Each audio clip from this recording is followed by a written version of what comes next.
radio show do not necessarily reflect this listening platform or any other platform that the show is aired on. With that being said, let's talk.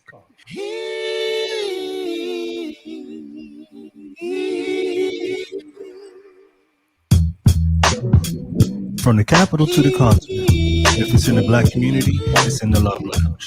I'm your host, Jamel DJ One Love Muhammad, and welcome to the Love Lounge.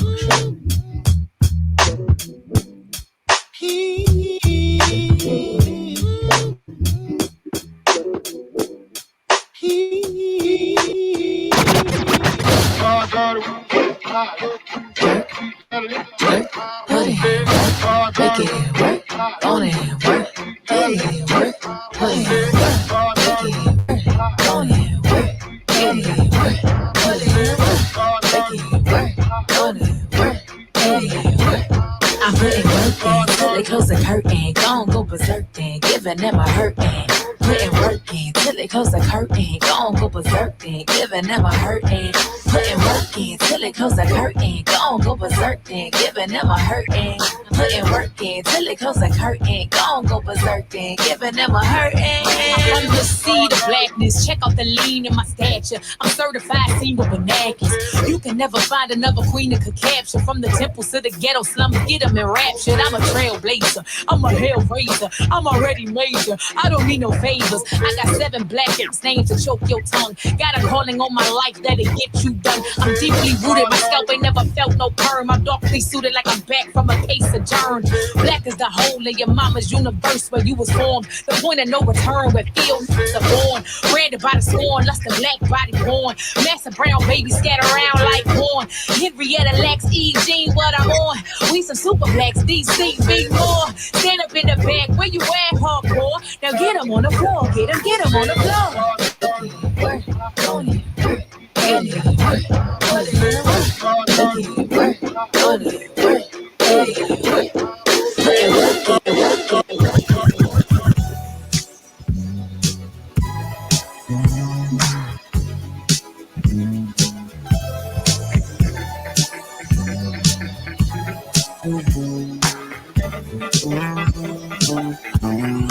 Lady, show me why you keep on walking away. Just to play on with the silly. Girl, you got me going insane. You tell me you want me, but say just forget me. Your heart is schizophrenic again. Trying to get love to you has got me tired. Got me my friend, you've been certain, then I won't never.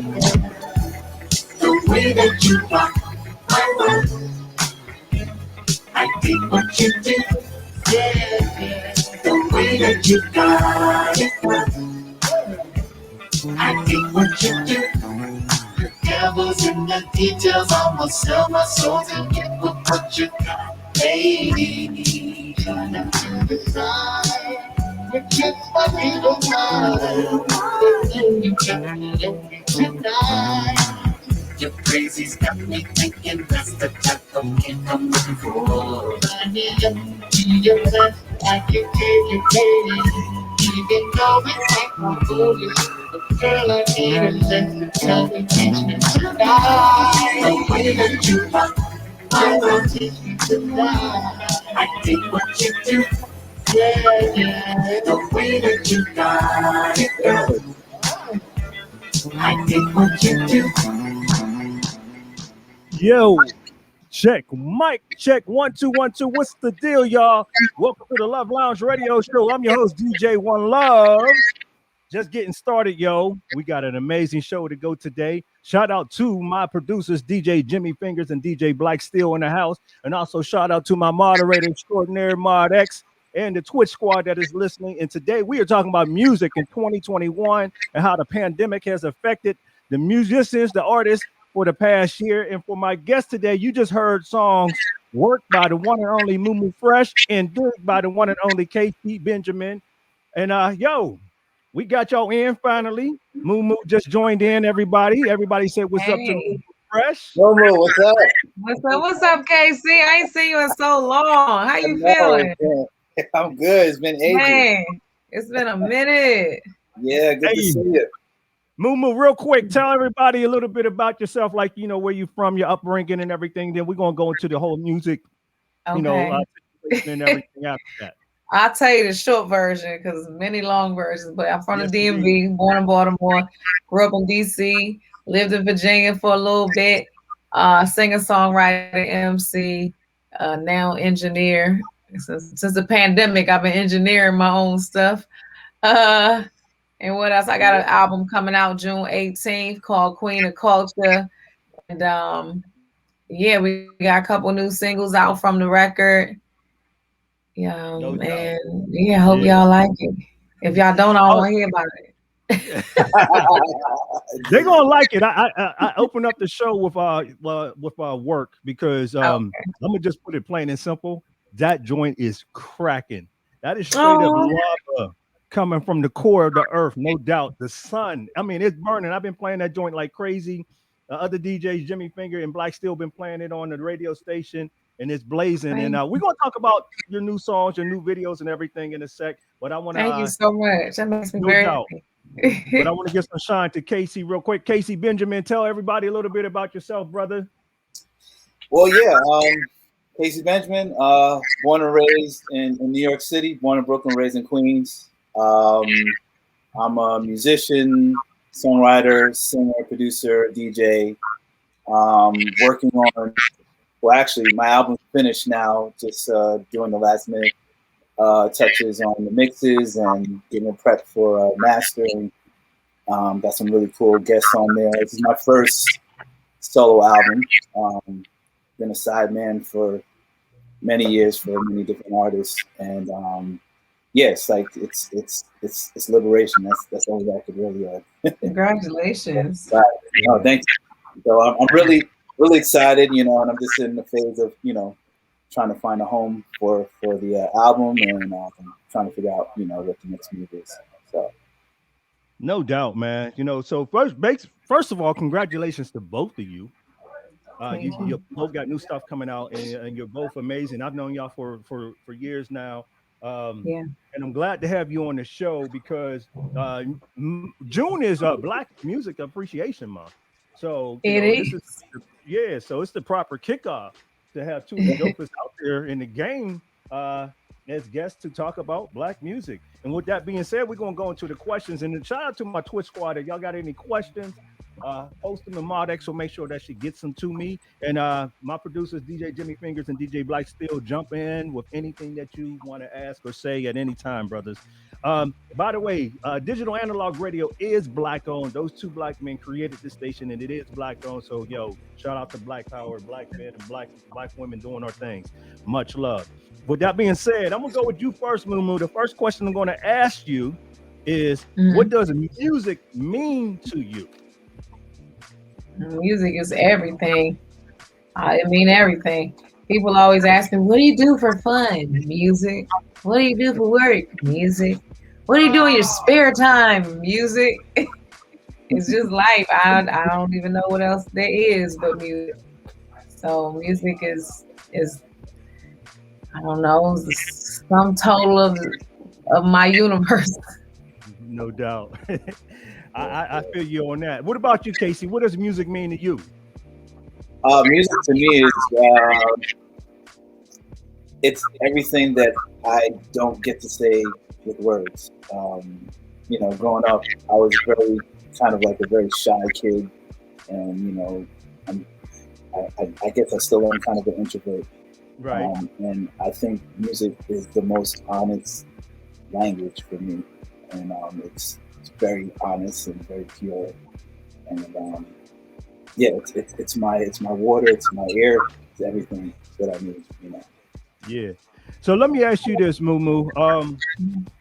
As a music artist, what does it mean to be a music artist? Because I have my opinion, and I think that it is so integral into our society and the role that music artists play in many different ways, not just with the ear, but with the soul, with the heart, with the eyes, with the mind. But what does it mean to be a music artist to you? Uh, well, to be an artist in general, it's more than just being a singer or a rapper. Like a lot of people can rhyme words together. You know, a lot of people can hold a note, but it doesn't make them an artist because they haven't delved into themselves, like into the pits of their stomach and their soul to figure out why they here and what are you supposed to. You in particular.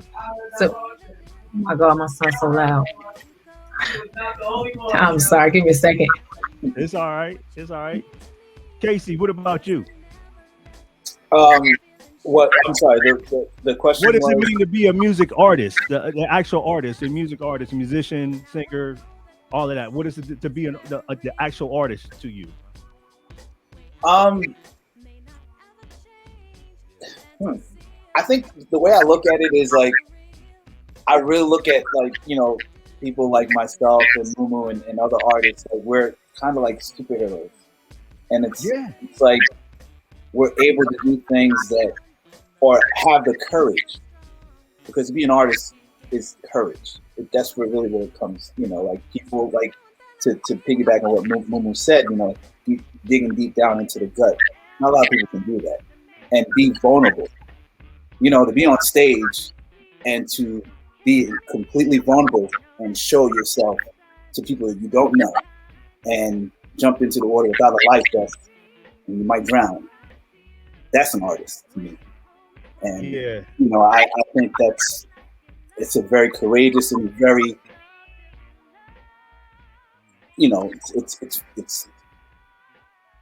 it's necessary. It's people need it. Yeah. So. Yeah, I like that you said that, because you said superheroes, and that's how I look at music artists is when they are actually in their truest form, not being regulated by the industry or dollars or fans, where they actually just the creative side of them expression. I think they are superheroes because the influence that they have on people in so many ways is amazing. I was watching a documentary uh, the other day about Pink, the singer Pink, and some of her fans were, she was reading some fan mail, and this one sister was talking about how Pink saved her life twice through her music and just her actions and stuff. And I was like, damn, that's deep, because she's like she saved her when she was young, and then 10 years later, when she was older, because she was actually, considering committing suicide. And she thought about some of Pink's words and her and the way she lived her life. And I'm like, this is what artists do, and they're so influential to our youth. They're so motivational. I mean, like Mumu's song "Work." Let me tell you, I'm telling you right now, that's this year's anthem for us getting it in. I go to the gym a lot, and that joint is right up there with like some of my favorite DMX songs and Public Enemy's joints. It's right. It's like it's getting me charged, and so that's the point. I know. I be speeding to that song. I gotta be careful on the highway playing that. Yeah, I played it last week. I had to DJ a 5K, and it was in Baltimore, ironically, and people didn't know what it was when I played it. A lot of people, but they damn sure felt it. They was getting it in when they played. They was like, you could see their faces changing and their hands bobbing and everything, like So that's to me what artists do. And I'm an artist, I'm not a rapper or singer, but I'm a visual artist as well as a DJ. And I know the impact that art has on you, whether you're a chef or a choreographer or whatever it is, landscaper, whatever. Artist is so influential to society and so necessary, which is why we have this issue of taking the arts out of the school that is really damaging ourselves, our people, especially Black people. Let me ask y'all this, and this is not easy to answer, at least not for me, but I like asking this to other artists out there in the music industry. What is your favorite era of music?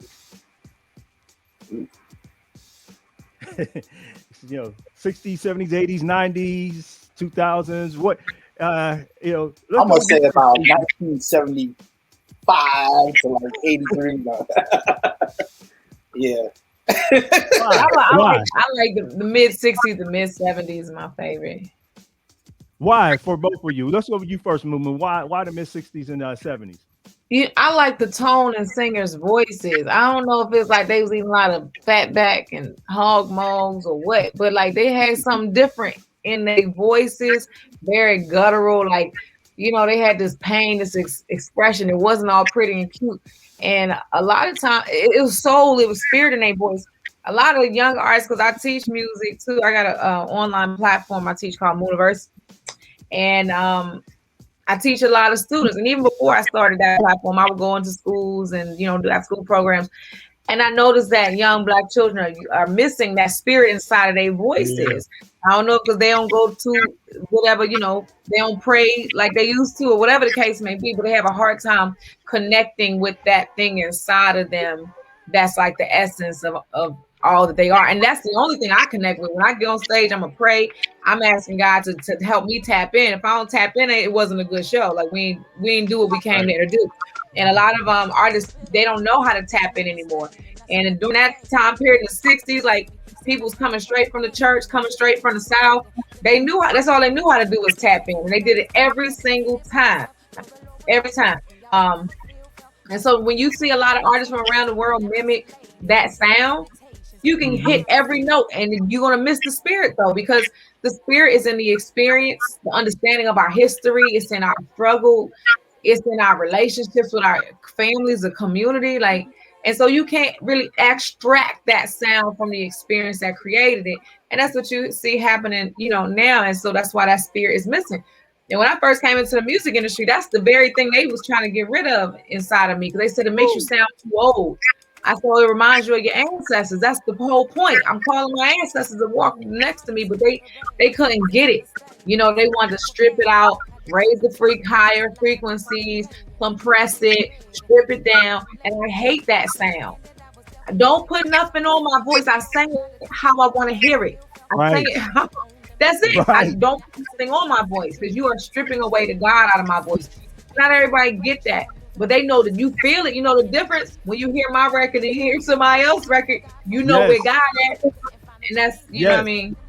Yeah. It's like they process it just like they process foods. Come They on now. process the music. And Nobody want that they processed meat. bleach I it. want a turkey. Give us the Right. freshness Right. Right. You need it straight from the soul, from the garden. That's what from it the is. We're missing that source, soul. from What the about you, Casey? soil. Yeah. I agree with both what both of you guys are saying, and like it's really just like if your mom or your grandmother or somebody in your family is making mashed potatoes from scratch, Right. and then Right. buying instant potatoes, just Right. adding water.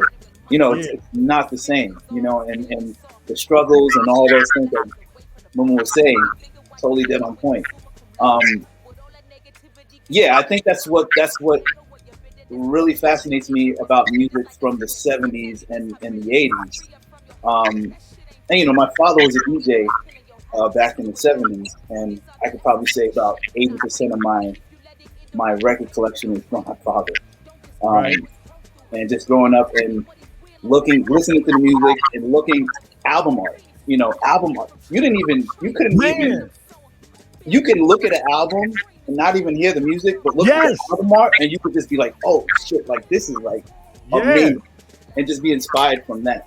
And that Yeah. doesn't make like they got rid of liner notes and all Right. those sort of things. People don't have that experience anymore.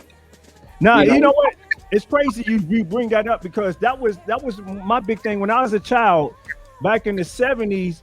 I just vividly remember sitting there looking at my parents' album collection, and I would sit there and look at like Parliament Funkadelics albums, or Earth, Wind and Fire, mhm. or Diana Ross and Supremes, and you like you said, you're looking at the album notes and you're looking at the stories, Curtis Mayfield and all of that, and you're just like blown, like damn, because it's telling so much. I mean, I still have to, without even thinking about it, Stevie Wonder's, the songs from the Key of Life, just seeing that album, like that image just is in front of in my head, and that is something that we're definitely missing, that we don't have today. Because for one, you don't have a lot of albums. People aren't buying albums unless they're DJ. We went from albums to cassette tapes to CDs, and now it's MP3. So you don't get any of that. So that whole experience in itself is also missing. But I think also that era had live music that they recorded to, and that was a big difference as well Yeah, because it's not the same. You know, it's not a knock on anything, but it's different when you're recording with a whole band in the studio.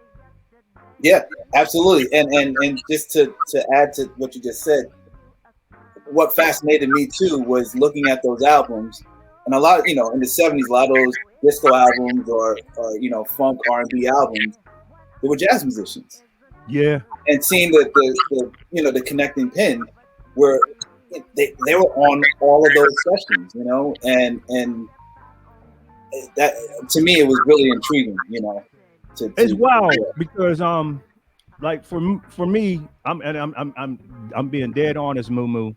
You take me back to like Minnie Riperton, Shaka Khan, like Absolutely. that energy. I mean, dead serious. You take me back to that energy. That's what reverberates with me when I hear you. Like I am not lying. That's what I think of artists like that back then. That was just like, I mean, Aretha Franklin. They was like powerful, just like yo, just. Mm. Twitch Squad Ali G said, I'm so glad Mumu did not conform. Her voice is beautiful and speaks to the soul. Amen. Yeah, yeah, yes, indeed. All right, Yeah. so I'm Wait, dead you serious can't hear about my talk. They tried to get me. I fought back. it. I know they tried.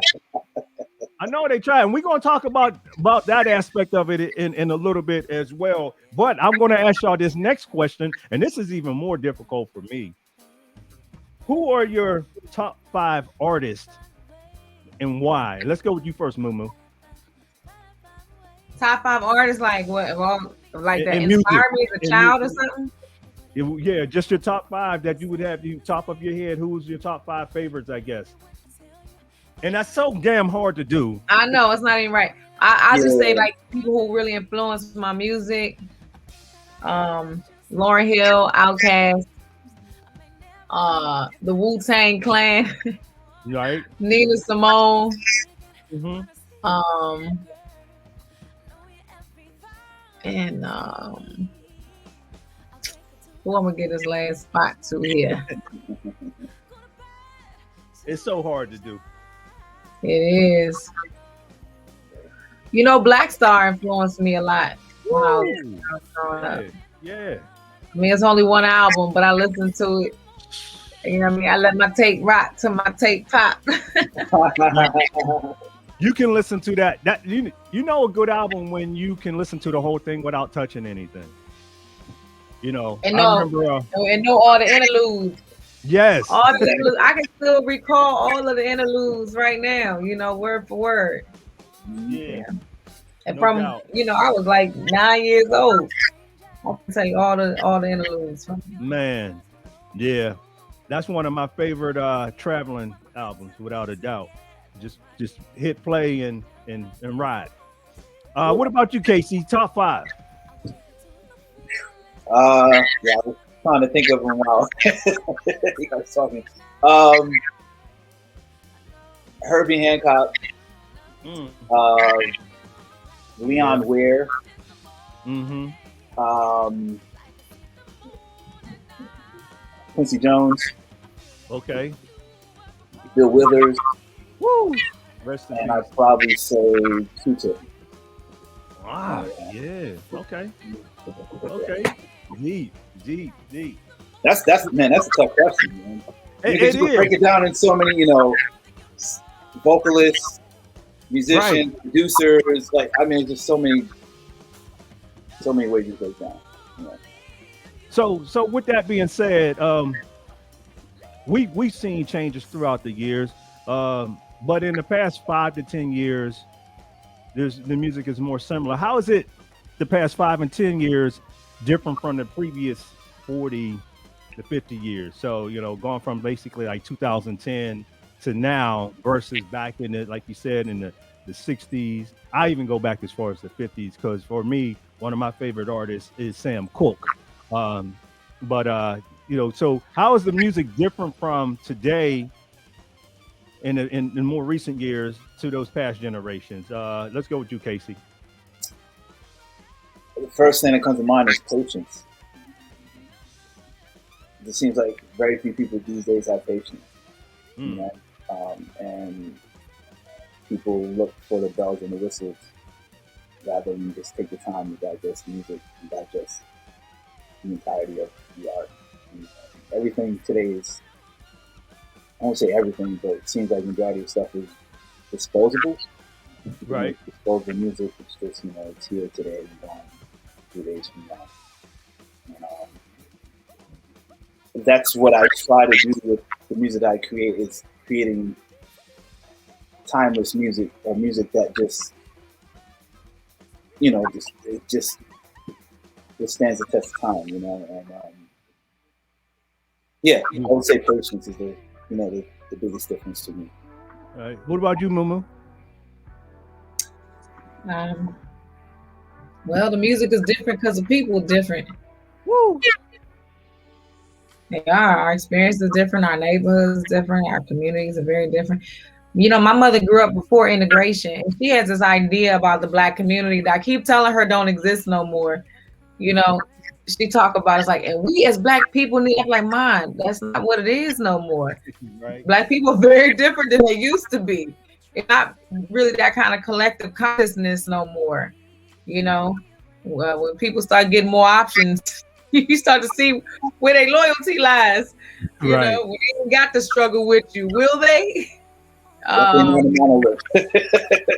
No, and it's even more so. I think when Black people have more similar shared experiences because of, you know, certain poverty restrictions and redlining and Jim Crow and stuff like that, it's different now. When you got some Black people that don't grow up around other Black people, don't have no family from the South. You know, a lot of Southern traditions, they come from either Native American traditions or African traditions, you know? Yeah. And they are very cultural. People from the South have a very like rooted earth-based like culture. When you grow up around trees and animals, you got a different type of respect for God and for your, you know, community. It's different when you grow up in concrete without community, when you grow up in crack infested and dope infested, you know, communities, when you grow up missing a generation because everybody in jail, you know. Right. It changes the fiber of who you are and what you create based on that. Man, you touched on some stuff that I'm gonna just say I was hoping to hear. Well, you know what? I'm gonna keep it 1,000. Only way I know how to go. That's why you here. That's why I asked you. I don't got no cut cards no more. Ain't no point. You know, my friend said, he said, aren't you scared that, you know, if you say certain things that they're gonna keep you out and they're not gonna let you in? I said, nigga, they don't let me in now. What I got to lose? They even keep me out my whole life. I'm gonna say at least I'm gonna say what I want to say. Get out of here. Yeah, no doubt. Don't threaten me with a good time.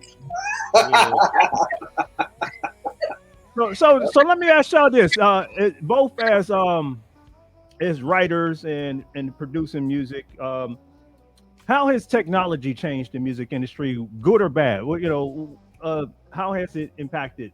You know, because I think it's great. Yeah, how so? Well, it's giving independent artists leverage and tools.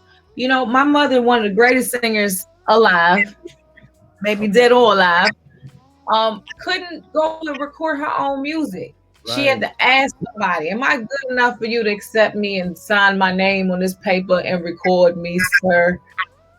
Whereas I can just buy my own equipment and record my own damn self and put it out. And if you like it, then buy it. And that's how I'm gonna feed my son tonight. You get what I'm saying? It just give us power. It allowed us to be entrepreneurs. When before we didn't have a choice but to take what they gave us. And now we got power, we got options. Casey? I agree with Mumu. I also think that it can be a hindrance as well. I think that it definitely it can it brings a lot of opportunity to people that, you know, don't have the means to get into an expensive studio or, you know, what have you. But I think where it starts to get funny is when that tool is used in a way where it changes the integrity of the music.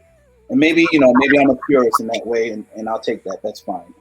but like Yeah. when you use it in a way where it's like, how can I explain it? When it masks the skill set, Mhm. you know, like Okay, it. right. That's When when you it gets cheat, so people good. start cheating, right? Say again. I said when you start cheating, you start. Exactly.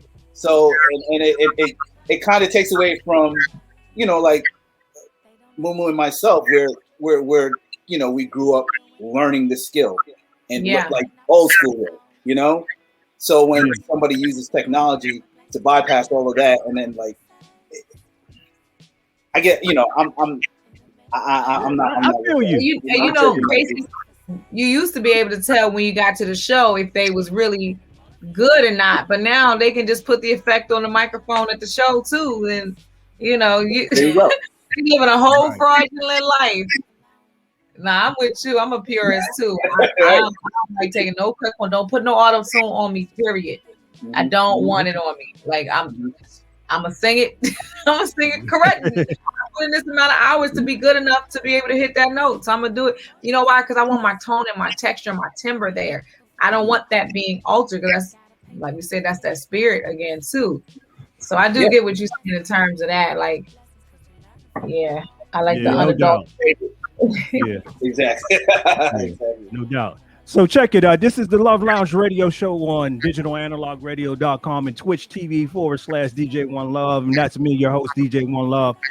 And today we're talking about music in 2021 and how the pandemic has impacted us in the past year. My guests are the one and only, the extraordinary Miss Mumu Fresh, Grammy nominated, and also the one and only Mr. Casey Benjamin, two-time Grammy winning artist. And we're talking about the music industry.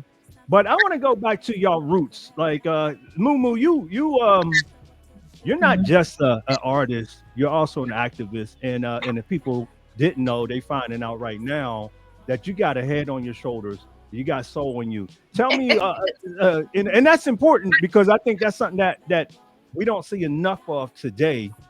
Tell me something about your roots, because you have the African in you, the black in you, and you also have the indigenous American in you as well. How did that impact you in your music? Um, well, firstly, I learned music as a form of connecting with spirit. I learned prayers first in different languages. I can sing in, I don't know, 15 different languages. Um, Damn. and it was like a way that I connected with my mother and my grandmother, and I connected with the earth. And singing wasn't ever about how many runs I can hit, how quickly, and vocal acrobatics. It was like it just was connecting with God. It was like I could close my eyes and go into another world and climb a vocal tree and find new things about my voice, new sounds and frequencies, and that's how I enjoyed singing. It was a way I healed my own wounds from the world. And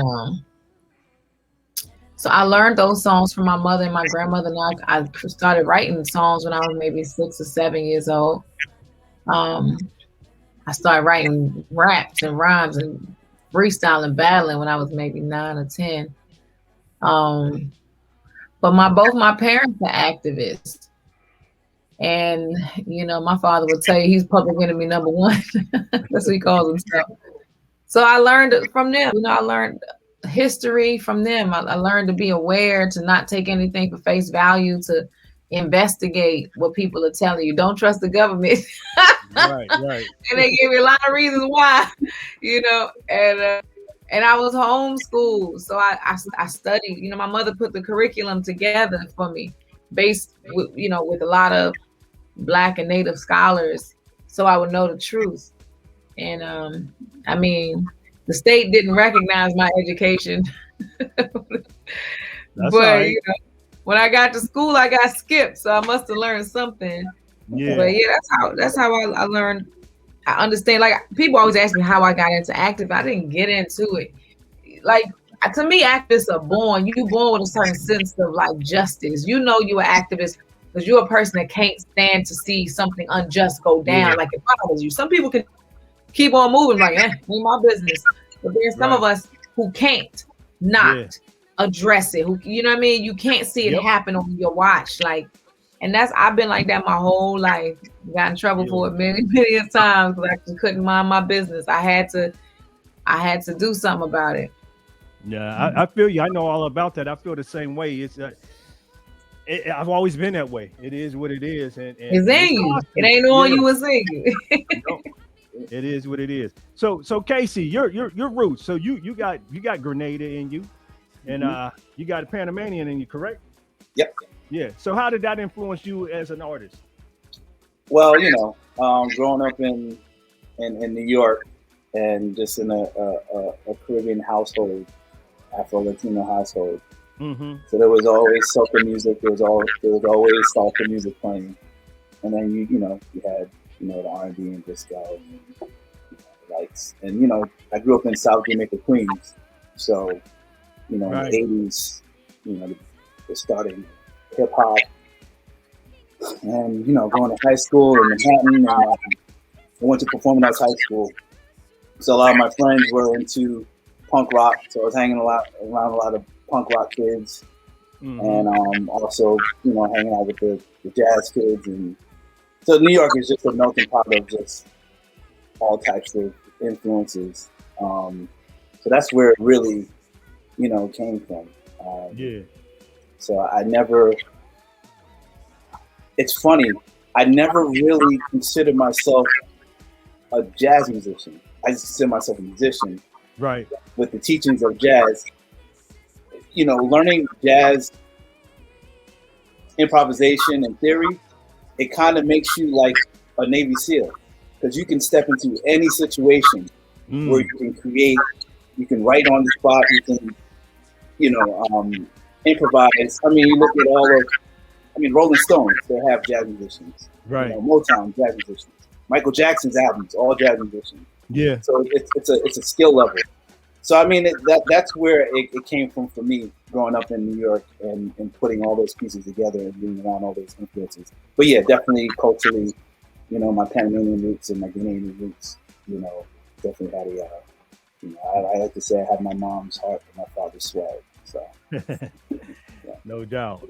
So let me ask you this, Mumu, because you putting out a string of I'm gonna just say it, some ridiculously dope videos for your songs.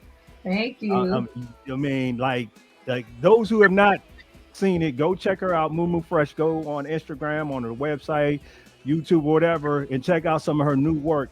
And this is why I say what I say about you taking me back, because your video "Back to the Money," that joint is like, that's some straight up Dream Girls. It's so fly. What was the inspiration behind that? Because I mean, I understand, but I personally understand. But explain to the audience, what was the inspiration behind the song and the video?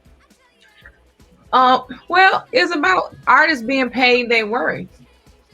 At the beginning of the pandemic, I found it interesting that organizations were asking me, they would say, hey, could you come donate your time and perform? We need to raise money for vulnerable groups who are being affected by the pandemic.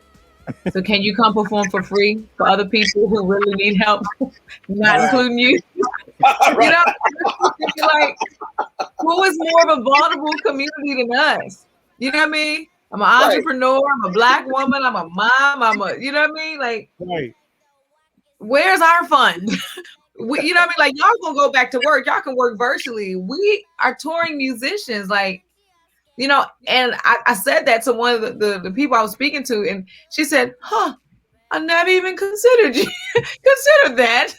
Because it's somehow is this idea that like artists are living this, I don't know, this fairy tale life and they don't need help too.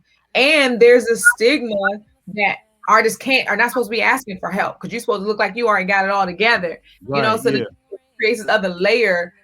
It's like either you're a starving artist that's looked down upon, or you're like so successful that you don't need help.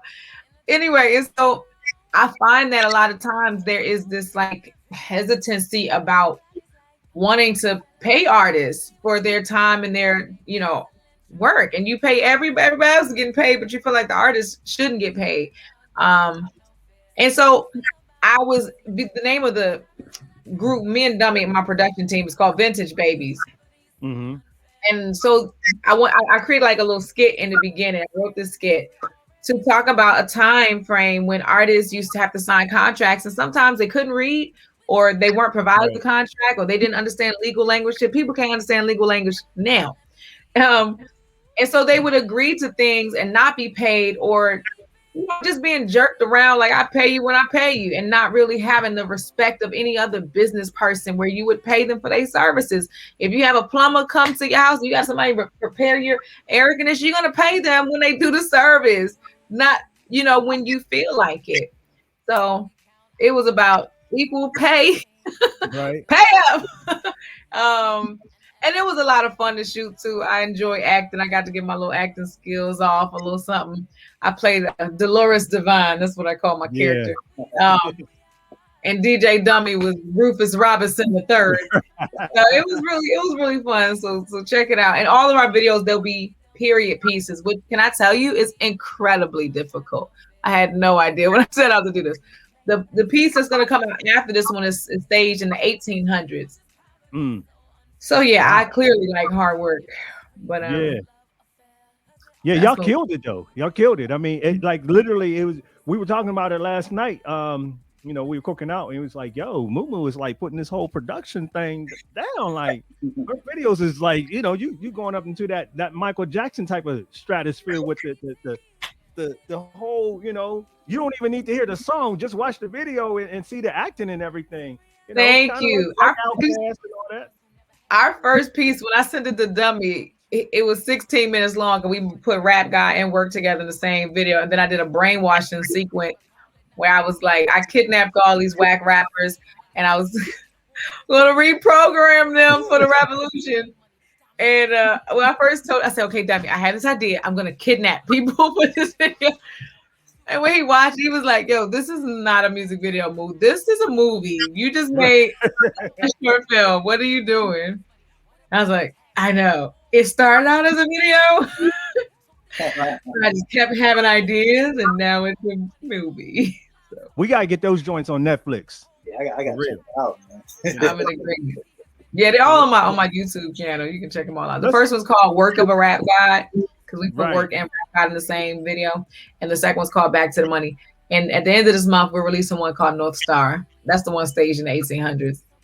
I can't wait for that one. Speaking of Work of a Rap God, speak on that, because I listened to the lyrics and I'm like, ooh, my goodness, ooh, damn, oh, okay. Please speak on the inspiration to that, because you crushed it once again. And I'm not saying this is not hyperbole. I'm dead serious. Like, folks out there, if you don't know, you need to find the F out. Listen to the sister, because I'm telling you, it's like, I'm like, damn, Lauryn Hill, Mumu, Latifah, like what? Like, tell me the inspiration behind that.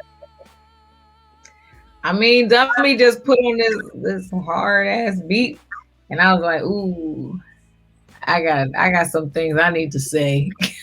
I got a few things to get off my chest, because I'm a very nice person. I'm a humble person, and most of the time I don't speak my piece. I take a lot of shit on the chin, and then there comes a time where you just like, hey,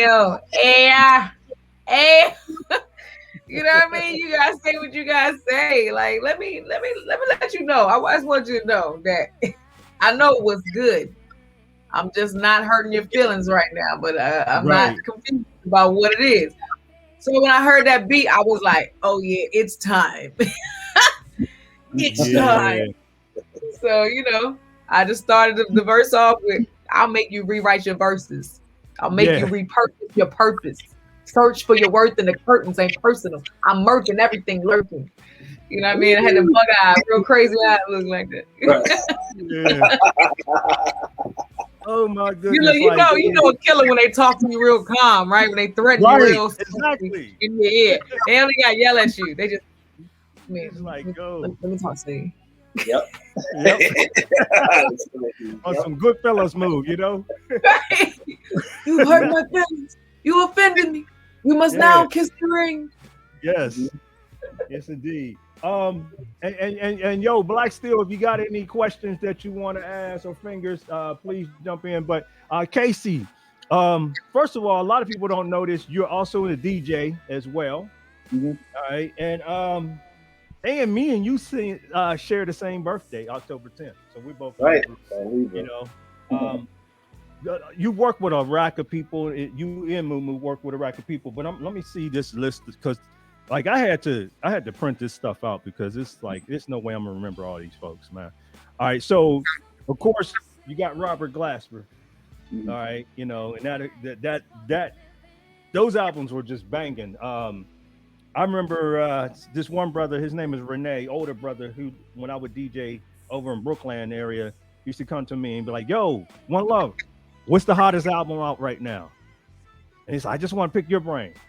And I said, at the time, it's like, "Oh, Robert Glasper." He's like, "Yes, I told you." And he told his boy that, you know, he said, "See, told you." And he was telling his friend how dope the album was and everything.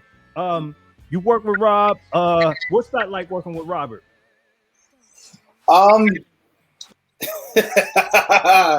Oh, it's a whole lot. It's a whole mostly jokes.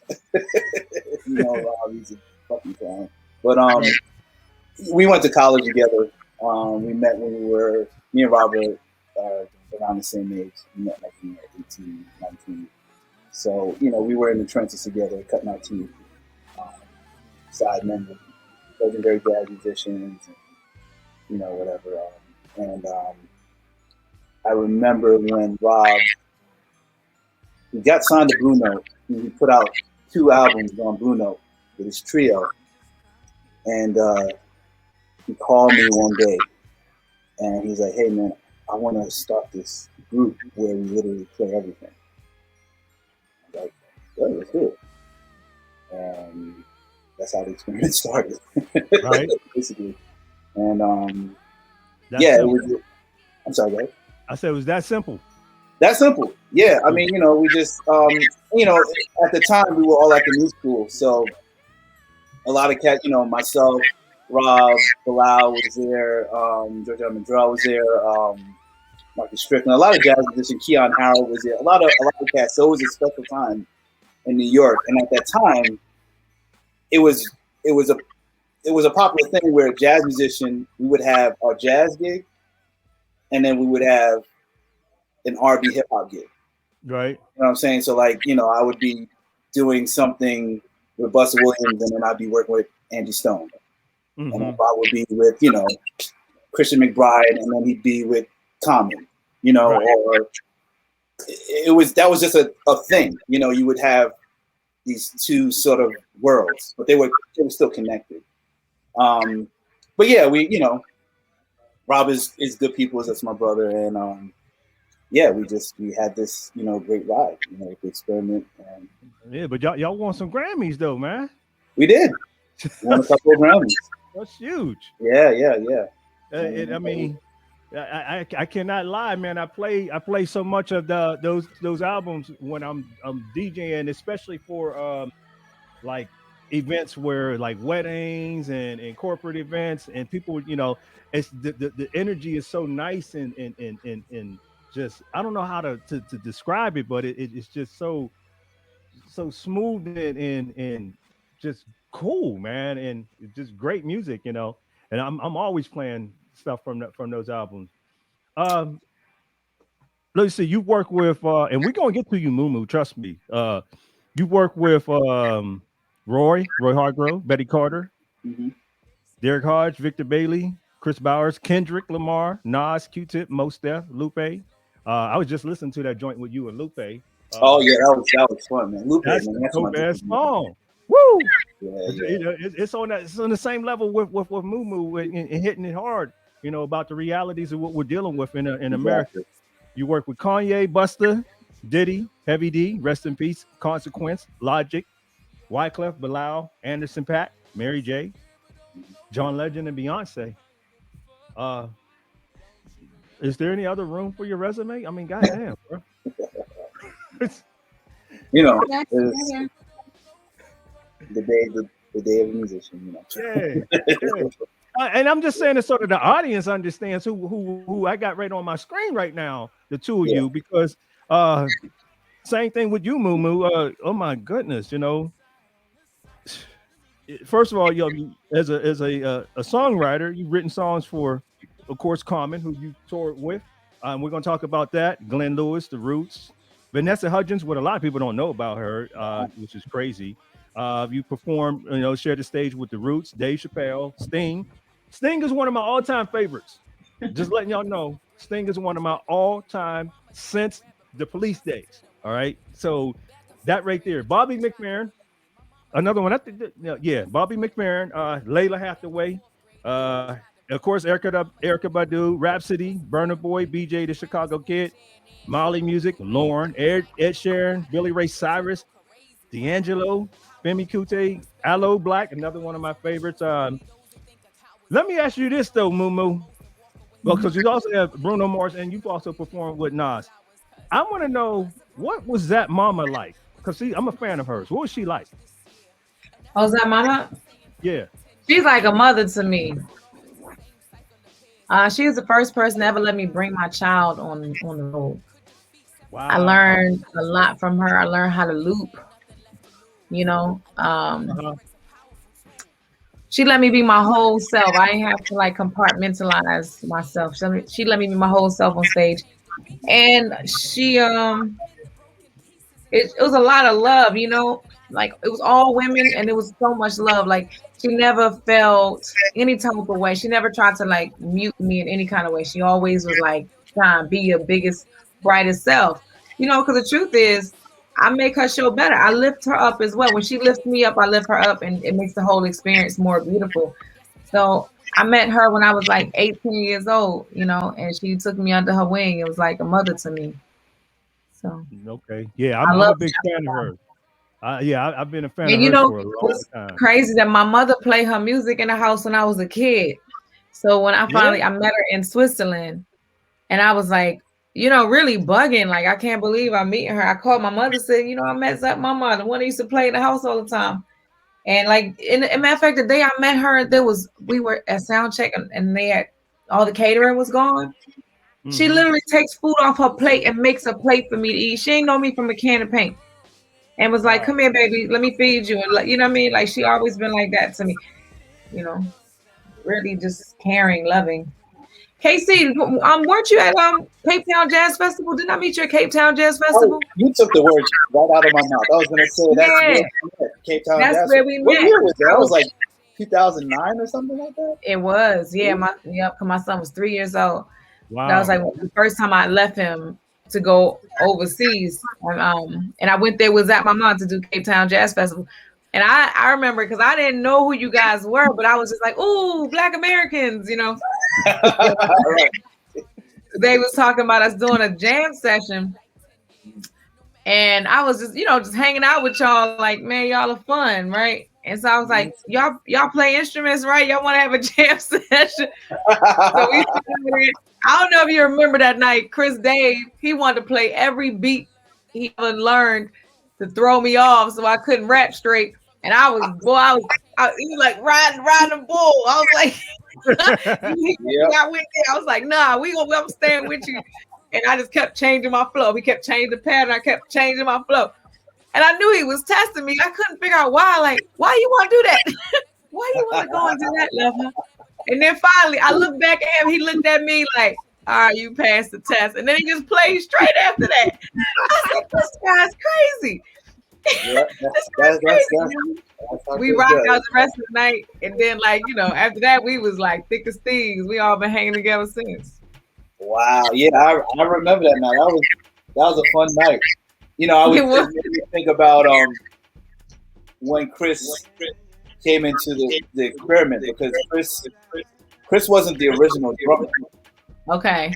The original drummer was between Mark Hollenberg and Charles Haynes. Okay. But when Chris came into the band, I remember we had like a little rehearsal or whatever, and he walked in. I was fanning out because I grew up listening to New Condition. I was like, yo, is that Chris Dave? I was so like, I was kind of nervous. I ain't gonna be fun. I was like, holy shit, like I'm playing with Chris Dave.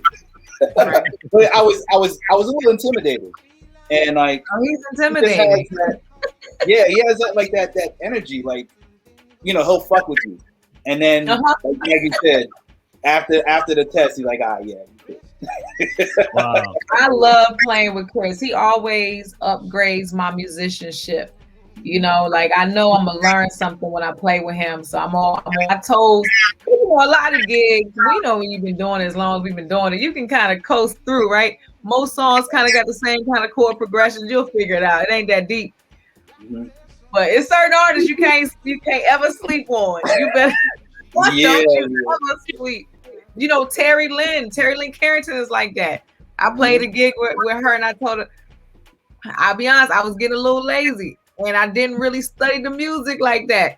And until like 2 days before, day before something, I was like, oh shit, I should have studied this music. This ain't, you know what I mean? This ain't your hip hop club that you used to on the court. You know what I mean? Like I had basic 4-chord vamp or whatever, right? Oh, it's not a game at all. And I respect her so much. She's so incredible. And I tell you, I learned that music to the T. I said, I ain't going to embarrass her or myself tonight because this is some real music right here. So, So let me, well, first of all, station identification. You're listening to the Love Lounge radio show on digitalanalogradio.com, the Black-owned platform.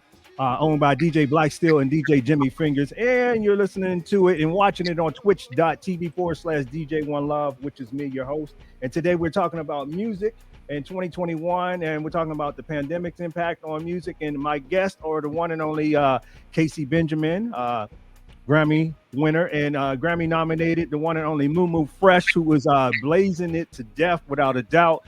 Mumu, Black Girls Magic, I saw you perform. I was there at the Kennedy Black Girls Center. Rock. I mean, Black Girls Rock. I'm sorry. With the Black Girl Magic. But you are Black Girl Magic, without a doubt. You killed that along with the rest of the sisters. I was up there rooting for y'all like crazy.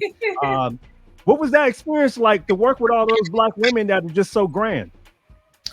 You're talking about the Kennedy Center or the award show? The Kennedy Center.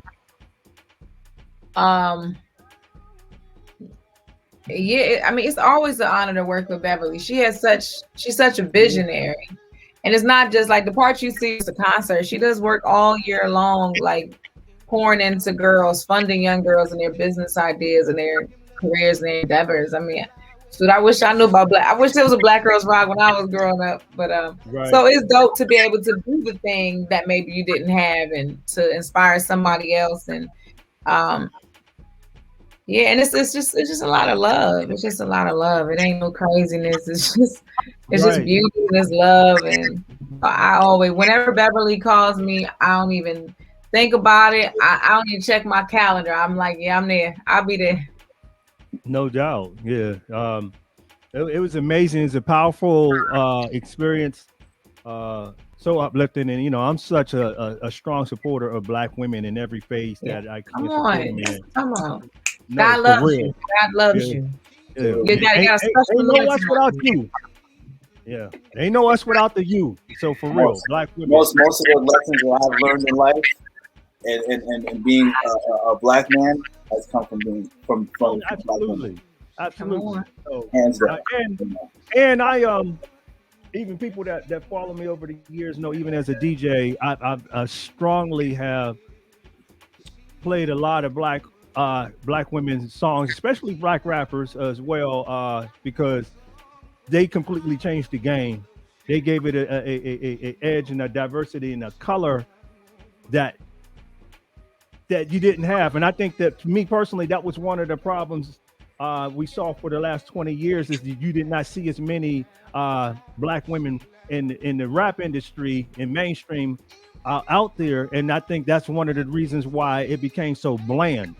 That's my opinion, and if anybody doesn't like it, so what? But that, to me, I've said it so many times. That's what's been missing, and you're starting to see a little more come out now with some of the female rappers, but not like it was back in the 80s and especially in the 90s. I back in 2016, I went down with Crossroads, Raheem Devon and Dub L. We went down to Wake Forest University. They performed for the election And on the way back, we were having a discussion about the music industry and what was missing the most. And to me, I said that was what is missing the most: the lack of representation from Black women, especially in the hip hop game. And I was telling people how in the '90s, I said I could run off 20 Black women rappers off the top of my head right now from the '90s, and I said, give me five at that time that were presently out there, and they couldn't. But I was like, I ran off 20. I mean, I just killed the list, you know. Starting with Light and Latifah, Salt and Pepper, and Lauren and Missy and just the Brat, and just kept going on and on. And Ladybug, Mecca, you name it. I just was naming on JJ Fad, et cetera, et cetera. And they was like, damn, you're right. I said, now look at what we have today. And I said, that's what's missing, because we don't have that balance there. And that's why it's so, I don't know, tainted or just it's processed. Go ahead, Mumu. I don't think there's a lack of female artists. I think there's a lack of exposure and platform to allow those artists to thrive. Right. That's why I said in mainstream out there, compared to the '90s in mainstream, we had access to so many that we don't have in I think time. Independent is the new mainstream. I do think we have access if we search for it. If we want to find it, we can find it. Yeah.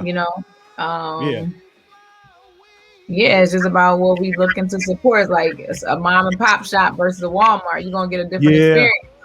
At Walmart, they ain't gonna be streamlined, it's gonna be cheap, it's all gonna be the same. But if you go to mom and pop shop, you go to a nice little restaurant, that's a boutique, you're gonna get an experience. Uniqueness. So I think it's the same thing, but we all know it's harder for women who don't prostitute. Life is harder for us. And I mean, in Casey, you can weigh in on this, because that's what I want to talk about, is the fact that I support Black women, but in that industry, especially in the mainstream forefront, they got to prostitute to get that support, to get that backing. And I've said that, and I've gotten backlash from some women because of that. And I'm like, you missing the point here. Because that's why I say I go to the diversity aspect of that you saw. I like Lil' Kim and Foxy, but I also love Lauryn Hill and whoever, Latifah or whoever. Where's that diversity in it? Go ahead, Mumu. Well, and it's also because I think people get all up in arms about it, because they're like, well, women should be able to do whatever they want. But people who are not in the music industry don't get that most artists are not doing what they want. They're doing what they feel pressured to do. What by their manager, they A&R, they publicist, they whoever is in their ear, because everybody becomes the expert, right? It's like once the sit in the set that this is what it takes to be successful, then everybody thinks that they're, the authority on it is going to tell you the same thing. And I know it because I'm pressured all the time by everybody and anybody imaginable. You will be more successful if you did this, if you did that. And it normally starts with compromising the thing that I said I don't want to do. I already said I don't want to do that. You know what I mean? But it's like, but you would be. But the fact that I have to go outside of myself and be somebody I'm not to be successful, that's what's problematic. It's like, it's not a natural evolution. It's not like each artist is doing what they want, so let people be free to be who they are. No, people are doing what they think is going to sell, because most artists come from poverty, and there's a certain level of desperation there. And if your choices are poverty and exploitation, first of all, that's not a choice. And then second of all, most people are going to do the lesser of the evils. Like, it's not so bad. And every time you say, it's not so bad, then you move up to the next level. Well, I guess it wasn't so bad. I already did that. And it's not just women, but you see it more with women, because men have to compromise their integrity and their morals all the time to move up better. So it's not just women, but you see it. It's normalized for us, and there are less slots that we can fit into and can be elevated. It's like, all right, well, we only want one of you, so which one are we going to pick from here? We only need one of you here. So whereas there normally are more slots for men, and But I feel like we're changing that, and our audiences can change it by just selecting. You got a choice. Go on Spotify, go on whatever streaming services of your choice. Go on people's websites, on Bandcamp, whatever, and support your favorite artists. You know, I haven't worked no job since my baby was a baby. You know, my baby old now. And so I'm just like, I only do music and support myself for music because my fans really believe in me. And I've made a decision that I'm sticking to what I feel like is my truth. And I'm not budging on that for any amount of money. But a lot of people are not in a position to even have that kind of stance. Because if you got to choose between feeding your kids and not feeding your kids, I don't got no judgment about what you're going to do. Yeah, exactly. Right. Yeah, I agree. Like it all. Forget that it's the music business, and it always comes down to the bottom line, you know, and what's going to make money. And when you basically, Moon said everything. Like sometimes you don't have those choices, and you think that maybe along the line, okay, all right, I'll do this, I'll do that, because later on down the line, I can make the choices myself. I'll have that power. And in some situations, it does work that way. Right. You know, but most of the times it doesn't. You know, you don't get down the line. You don't. And while you're doing that, you're compromising yourself, and you're compromising, and psychologically it's fucking you up. You know, and it's terrible. And yes, it does happen to men too, but women get the brunt of it. I mean, it's fucking terrible, man. Even things like content, right? You know how many rappers who rap about drug dealing and misogyny and all types of stuff who don't live those lifestyles. Right. They don't sip no syrup or no Molly. They're vegan. You know what I'm saying? Like they live in the suburbs. Like they have this total other life, and they have to perpetrate this personality. And they're like, well, I don't really want to do that, but no one wants to hear what my truth is. They don't want to hear that, you know, my parents been moved out of this neighborhood so that I can have a good life. I went to private schools, but nobody wants to hear my truth. I won't ever be able to be an artist and be successful, you know, as a Black man. I have to portray that image that they want. So that's its own compromise, you know? Yeah, like if you don't come from struggle, or if you don't come from the hood, or if you weren't slinging, you know what I'm saying, or selling or whatever, then it's like, oh yeah, you're not. Yeah, you corny. You're not real. It's like how do we get trapped in this? Like we're trying to get out of it. Now we're trapped and you have to go back and pretend. Like the whole point was to live a better life, but now you got to pretend like you're not living a better life. Like what the hell? Yeah, we were just talking about that before last week's show, talking about how a lot of rappers, especially you know the men, have to portray this life that they live on record compared to what they really live in real life, and how that it's crazy because the people out there think, oh yeah, they're just keeping it real. They're just they're just telling their true story and everything. I'm like, no, they're not. They're not. The industry is telling them what to do, and so they don't really have the choices that you think that they have, and they don't even have the money that you think that they have. Right. You know, it's all and the same thing with the women. They're promoting a promiscuous lifetime. Whole time you married in a monogamous relationship. Right. What are we doing here? And you telling everybody else go ruin their relationship. STD. And you out here married, an introvert, home at 9 watching Netflix. They'd be like, what the heck, man? Yeah. I'm glad you said that.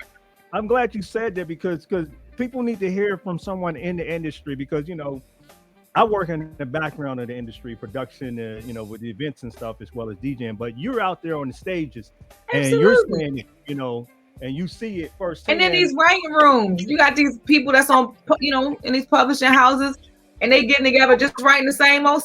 What do people want to hear? All right, that ain't nobody's truth. You know what I mean? These people, they 30s, 40s, they not in no club. They got kids, they home tight. Like, it's so stupid. And their kids ain't living that life. Listen, I can't even be around people like that. I don't want to hear your fraudulent life. Because they don't even, most of the time, artists get so disconnected from the streets and from the communities, they don't even know what to say. So they got to hire somebody to say, what do you think people want to hear? What do you think the kids are into? Wow. They got to hire somebody to even write something. It's just so bogus. Yeah, right. really sad. Man. So let me pivot this. Casey, yeah, you worked with. I saw you performed with one of the all-time greatest voices in modern music history, the one and only Mr. Philip Bailey. What was that like working with that brother? Woo, man, oh man. Earth, Wind, and Fire, After I man. stopped fanning out for like an hour, that was, you know, the greatest joy, or the greatest memory I have is when we were rehearsing for the tour, and Easy Lover, and he was like, Yeah. "Yeah, I want you to do Phil Collins' part." What? I'm gonna sing Easy Lover with Philip Bailey. That was like the, you know, icing on the cake for me. But yeah, man, such a great person, great stories, and you know, again, like he's a musician, like, you know, he's a percussionist, and he was in, you know, he was on the jazz scene, and like, you know, and he told me about how he transitioned to Earth, Wind, and Fire and stuff like that. Just, I mean, it was, what can you say, man? It's Philip Bailey, you know? No, without a doubt. Real quick, because Mumu has another meeting to go to. Casey, if you can stay, that would be great. Mumu, where can people find you? All that you're doing coming up and everything, so that they can support you. Because I'm trying to get people to support artists like you and Casey, Yeah. and understand that they do have the options to change the way that the game and the industry is. Yeah. My website is just mumufresh.com, mumufresh.com. On Instagram, is where I'm most active, is Mumu Fresh at mumufresh. So yeah, and you can search me online or whatever your platform choice is. Maimuna Youssef, aka Mumu Fresh. Yeah. And they can listen to our radio station, because we play you a lot on that station Yes, as you well. can. Thank Yes, you indeed. kindly. Of course, of course. You know, Yeah. we'll stay in touch, sis. Go handle the Absolutely. business. I appreciate Thank you you for for all that having you me. do. Love Good to you, see you, and keep Momo. doing it, Love man. you. Keep promoting and pumping Great you to up. see you, Casey. Yes. All right, Thank babe. you. I hope to see Peace. you soon in these streets and on these Yeah. touring streets, Indeed. Casey. All right. Yes, Peace, indeed. DJ One Love. Peace. So Casey, yeah. Yeah. So the pandemic, man, how has it impacted you in this past year as a musician and as a DJ? Well, it forces you. Well, there's different ways. Like, you can become more creative, in trying to, you know, I guess perform. You know, people are doing live streams and that sort of thing. But for me, it was more about reflection and really kind of resetting and evaluating what I've done and where I want to go. And I channeled a lot of energy into my album that is, you know, basically finished right now. And I think it took a mental toll on a lot of us. Right. You know, I mean, before the pandemic, the music industry was shitty, Right. and you know, and it just made it even worse. So, and not knowing where we're gonna land, you know, where what it's going to be after all of this is, you know, keeps you up at night, you know. Yeah. Especially when, you know, clubs are closing, you know, a lot of promoters go out of business, they're going out of business, some of them, you know. Yeah. So, you know, I took the time to just kind of just reflect and just keep my mental, you know, and, you know, spending a lot of time with family. And yeah, I mean, I think everyone has a different method of, you know, trying to, you know, navigate through this. But the mental health thing is serious. It's really serious, man, you know, and not, you know, for a lot of cats not knowing, you know, when their next paycheck is coming, you know, if they have bills to pay and rent, and, you know, it's tough, man. Like I always say, you know, when there's a crisis, the first thing to go is entertainment. Right. And when things come back to normal or some sort of normal, we're the last to come back on. You know, it's crazy that Mumu brought up about how when the pandemic first hit, you had different people and organizations and stuff wanting artists to perform for free for Yeah, those that needed help, and not realizing that y'all need help. Me as a DJ, I lost 90% of my business for the year. 90%, you know, for the year. And I mean, some of them was really big events that were coming up for the summer in different cities and everything.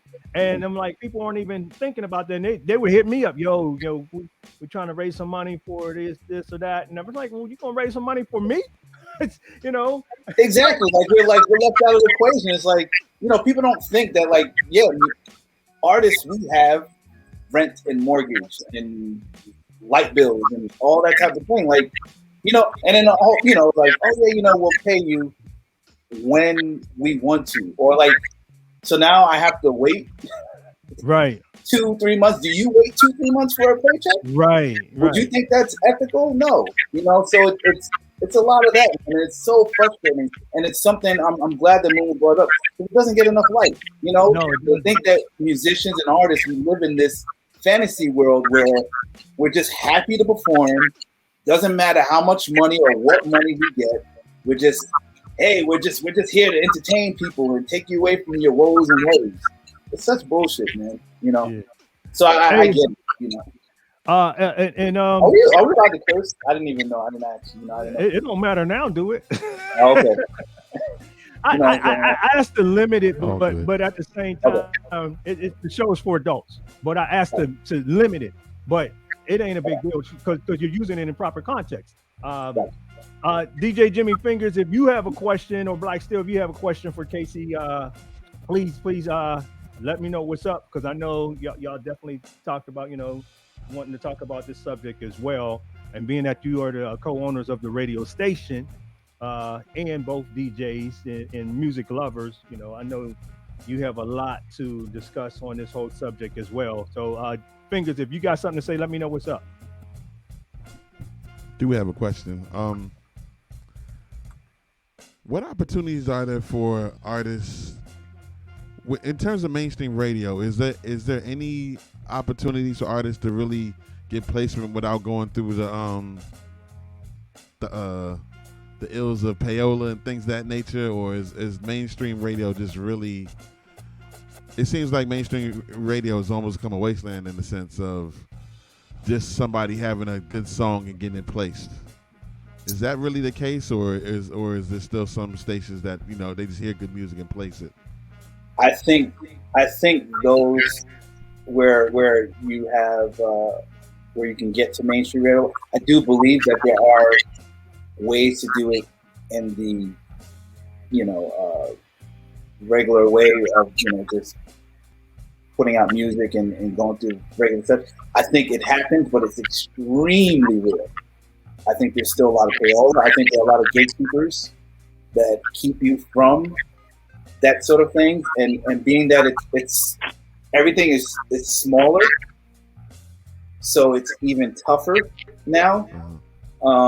And to be quite honest, I'm still trying to figure it out. I don't have a clear answer, because it's it's so uneven. It's like a handful of artists that are up here, and then everybody else is down here. And I really think that it has to do with gatekeepers and people that have the power and they just look out for their people. And if you're trying to get to that place, you have to pay. But I still do believe in grassroots, following and building your own thing, because that you can't deny that. When you have loyal fans and a loyal following, people are going to pay attention. It's undeniable, and you're going to force the hand of people to put you on. You can't fight that. I mean, look at Chance the Rapper. Perfect example. Right. He's a great. You know what I mean? Like you can't deny the man's hustle. So. Yeah. Well, and just the follow up with that. So, do you think for the independent artists, is the best route for the independent artist to abandon the move towards mainstream radio. Build the way you build your brand, but the focus of mainstream radio needs to no longer be part of their plan. Or I do would you say still yes. think so? Okay. I would say abandon it and just do you. Because again, at the end of the day, if you're doing you, and if your art is undeniably incredible, Right. it's let it speak for itself. If you're trying to get on, then I think you limit yourself. Just do you and do the right things. I agree. No doubt. Hey, Mardex had posted from the Twitch squad that she had a party planned for her 40th last year, and her DJ, who's also a close friend, wanted to give her money back, and she refused to take it back and cursed them out. And she said, "Pay the artists what they are worth." No doubt. Yeah, much appreciated with that. Hey, Casey, let me ask you this though.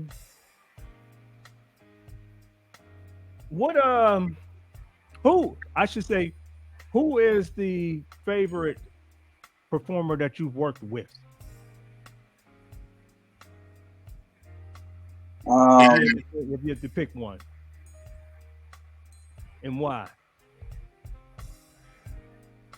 Because you got a nice resume, bro. Because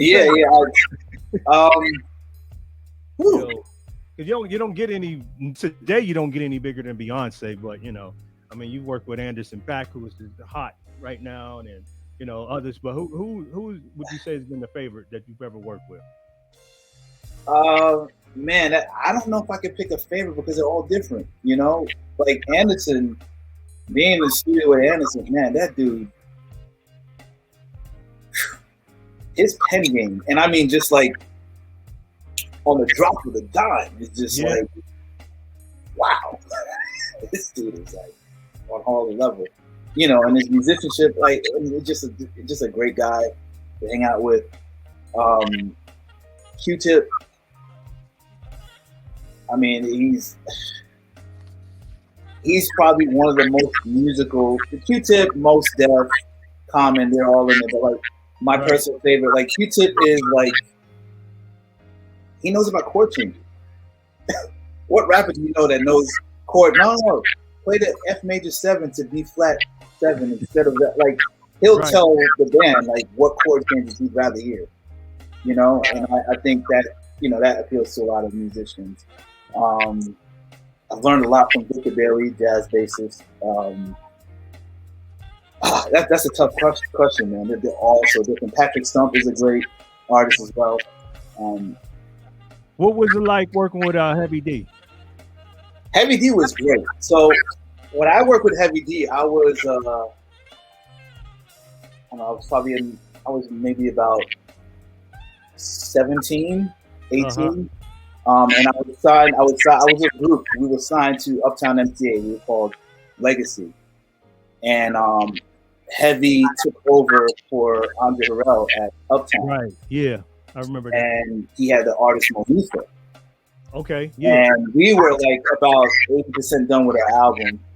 And Heavy came in and he wanted us to be Monifa's band and that. And we were like, oh man, come on, we just finished our album. We want to play it out, But we continued working with him, and he had the studio Rondo Music in LA. And this is when Kenny Green, right before Kenny Green passed away from Intro, and working with him in the studio. He's just a music guy. He's a music guy, and really great guy. He's about the business and very, he knows exactly what he wants, that sort of thing. So who out there haven't you worked with that you would love to work with? If you could pick anybody, and I'm talking dead or alive, who would it be that you haven't worked with that you would want to work with? I would have loved to work with Bill Withers. Who? Bill Withers. Oh, yeah. Oh, yes.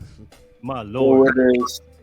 We did this show with The Experiment. I don't know what year it was. Probably 2014 or 15. I think we did the LA in LA. And we were backstage, and Bill Withers came to the show. This is Black Radio 2, around Black Radio 2. Mm-hmm. And he came back, you know, backstage, and he was hanging out with us for like 2 hours, just telling stories, and, you know. And, you know, Bill Withers has been in retirement for a long time, not performing or anything. Right. So like, man, it'd be great if like he came out of retirement, like did an album with us. You know, Yeah. that sort of thing. And I've just always been a huge Bill Withers fan, especially just his singing. Yeah. Bill Withers, to me, when he sings, it's like he'll sing, "Hi, my name's Bill Withers," but you'll forget that he's singing because Right. it's his. It's like, "Hey, I'm Bill Withers. By the way, I'm singing." His delivery is so effortless. You know, you listen to his records; it just sounds like he's talking. You know. Yeah. But I would have loved to work with Bill Withers. Oh man. Who else? Leon Ware. I Okay. would love to work with Leon Ware. I would love to work with Marvin Gaye, obviously. Mm-hmm. I would love to work with Ron Isley. Yeah. I would love to work with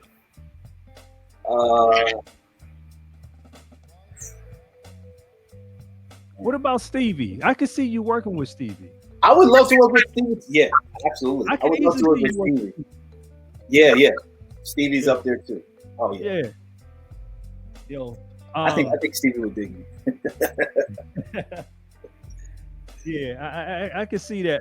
And once again, this is the Love Lounge radio show on digitalanalogradio.com and Twitch TV /DJ One Love. I'm your host, DJ One Love. And we're talking about music in 2021, and we're talking about the pandemic. And my guests are Casey Benjamin, Grammy Award winning musician artist, and also Mumu Fresh, who just jumped off as well, Grammy nominated MC and singer.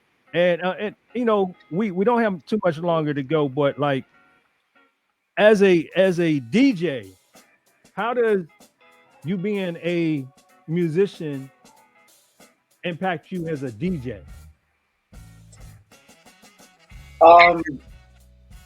I would probably as a musician, how's it impact how a musician being a musician, how's it impacting me as a DJ? Right. Um, Because I'm not a musician. I'm a DJ.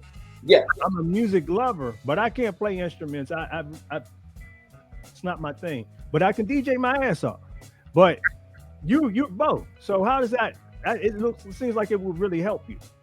Yeah, like I think with the stark difference that I can see between the two, which was a learning experience for me, where being on stage and performing a show as opposed to spinning a party, right? The reaction is quicker. So, like for instance, if I'm on stage with my band and we're doing a show and I may have a set list or whatever, or in my head or whatever, and I'm like, we'll do these songs, and then here we'll do a mint-up or ballad, and then you look at the reaction and you're like, oh shoot, maybe that was too soon, and then you could just kind of next song change it up or whatever. In a party, when you're spinning, when you spin that long record, yeah, and everybody in the party turns around you like, yo, you just screwed up the party. That is something. We all know about that. Man, I had bro, I was just like, wow, this is something that it's so reactionary, and that was one of the stark realities that yeah, very different. From the Twitch squad, Ali G asked, what about Sam Cooke? Oh, absolutely. Sam Cooke. I would put Otis Redding in there. Oh man, Otis. I would put Bobby Walnut. Oh yeah. I mean, like it's a different man. Man, they sang from a different place that is just like, oh my! I have no idea, even how to even get there. It's like from the pit, like what Mumu said, it's like from the pit of your soul. It's like, wow. Said, I would love to produce records at that. to be like around like Al Schmidt, you know what I'm saying, and people like that. What about George Duke? I met George Duke. We actually opened for George Duke. Oh yeah. And, we opened for George Duke in Amsterdam, and I was having problems with my guitar, and I was like, and you know, George has a guitar, and his is all like modified and all crazy. I wonder if they'll let me use his guitar. I was like, long shot, but hey, you know, the worst that can happen is he could say no. Right. I was like, you know, hey, you know, Mr. Duke, you know, I'm having issues. He's like, oh yeah. He's really nice. I was like, you know, you mind using guitar? He's like, no, I can't do that. But have a good show. I was like, okay, well, there you go. Right. Right. Oh wow. Oh, wow. But he did it so eloquently. He was like, oh no, I can't. So let's see. Coco is asking, you play multiple instruments. What is your favorite?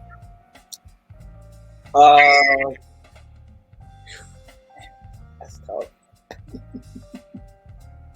I would probably say, because that's like asking what's your favorite child, you know? Yeah, that's tough. Like saxophone, saxophone is just like, it's so beautiful, and then the piano is so beautiful. Like it's like, right. Yeah. I don't know. I couldn't say. I couldn't say. They're both two different beats, you know. So let me ask you this then: who's your favorite saxophonist? I could give you like a top 5. Give me them. Okay. And no particular order. Who? John Coltrane. Oh, okay. Of course. Wilton Felder. Okay. A lot of people don't know he's a saxophonist from the Crusaders, and also the bass player. He played on a lot of the Marvin Gaye records, Jackson 5, Joni Mitchell, Barry White, Kenny Garrett. Okay. Yeah.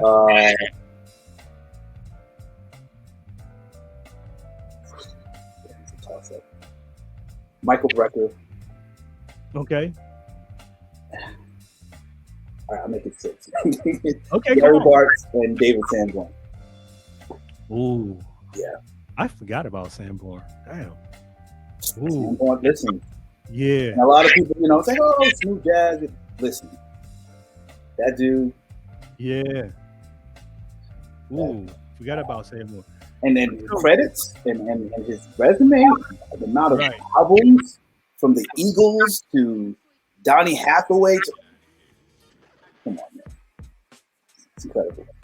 So also from the Twitch squad, Mod X is asking, K-Matt is asking, what can we look forward to with your new album? Even though your vocoder is your signature, will we hear more of your actual singing voice?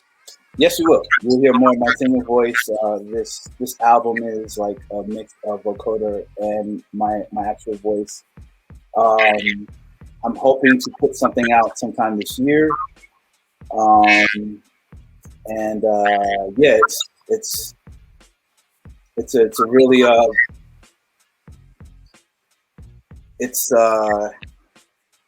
like to call it retro modern.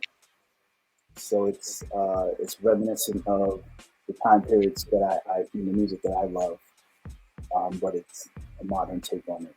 You know, classic songwriting. Yeah, I'm just excited about it. No doubt. Now, what was it like getting that Grammy? Because a lot of people don't get them. Wow, it was.